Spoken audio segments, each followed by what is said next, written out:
Assalamualaikum warahmatullahi wabarakatuh. Para hadirin sekalian yang saya hormati, Bapak Ibu yang saya cintai, dan pemuda-pemudi yang saya banggakan. Pada pagi yang cerah ini, saya ingin membawakan pidato yang berjudul Bahaya Narkoba. Sebelumnya, marilah kita panjatkan puji syukur kita kepada Allah SWT yang telah memberikan nikmat kita sehat, sehingga kita dapat berkumpul untuk membahas tentang bahaya narkoba di kalangan masyarakat. Nah, untuk itu para hadirin yang saya hormati, izinkan saya untuk menyampaikan pidato tentang bahaya narkoba yang menyeramkan bagi bangsa dan negara. Tujuannya ialah untuk memutus rantai kasus penyalahgunaan narkoba yang membawa pengaruh buruk pada diri sendiri, keluarga, serta masyarakat luas.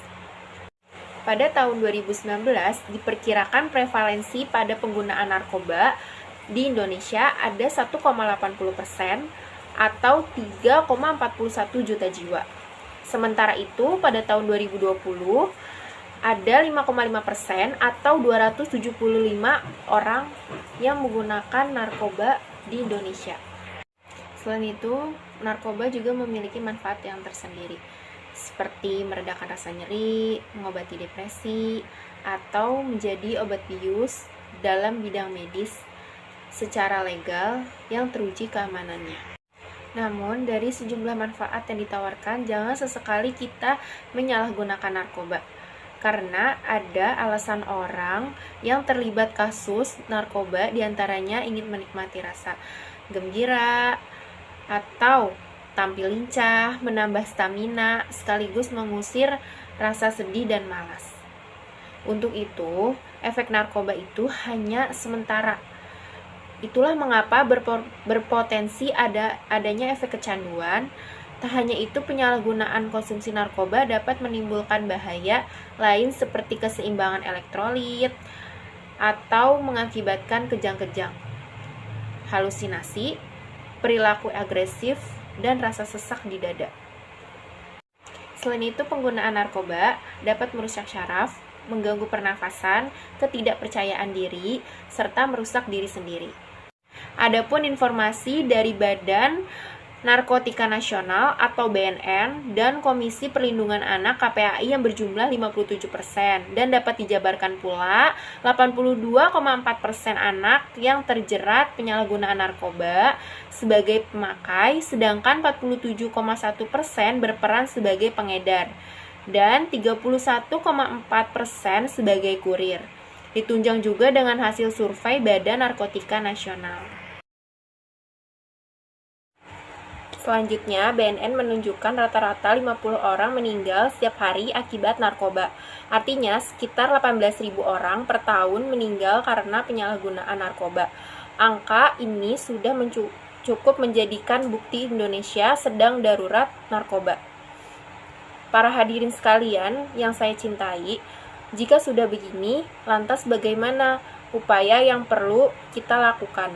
Satu di antara upaya dari pihak BNN yang memang diberikan amanah untuk menangani masalah narkoba, menggalakkan sosialisasi P4GN yang merupakan singkatan dari pencegahan dan pemberantasan penyalahgunaan dan peredaran gelap narkotika.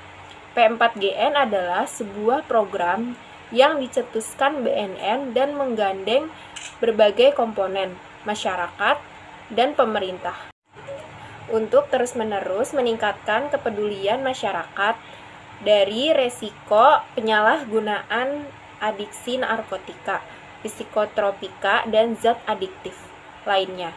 Langkah positif yang bisa kita lakukan selain mengikuti aksi P4GN yaitu dengan mulai mencari informasi penting tentang narkoba serta dampak negatifnya bagi kesehatan tubuh. Di sisi yang sama, semua pihak perlu berpartisipasi dalam kampanye anti narkoba dan hati-hati memilih lingkungan pergaulan serta apabila bersinggungan dengan pelaku maupun korban.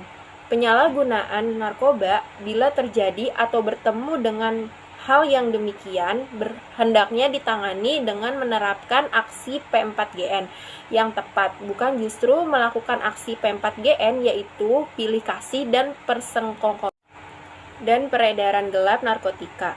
Lantaran sejatinya penyalahgunaan narkoba dan merugikan tubuh baik jiwa, raga maupun akal. Tindakan ini merupakan hal yang tidak diperbolehkan dan harus dijauhi. Sebelum menutup pidato kali ini, mari kita bersama coba meresapi hadis yang dirasakan berkaitan dengan tema pidato yang diriwayatkan oleh Anas bin Malik radhiyallahu. Ia berkata bahwa Rasulullah SAW pernah bersabda, surga itu diliputi perkara-perkara yang dibenci dan neraka itu diliputi perkara-perkara yang disukai syahwat. Hadis riwayat Bukhari Muslim. Demikian pidato yang bisa saya sampaikan. Mohon maaf bila ada salah ucapan dan tindakan karena kesempurnaan hanya milik Allah semata. Mari bersama-sama jalin solidaritas mulai dari hal-hal di sekitar kita untuk dampak yang lebih besar.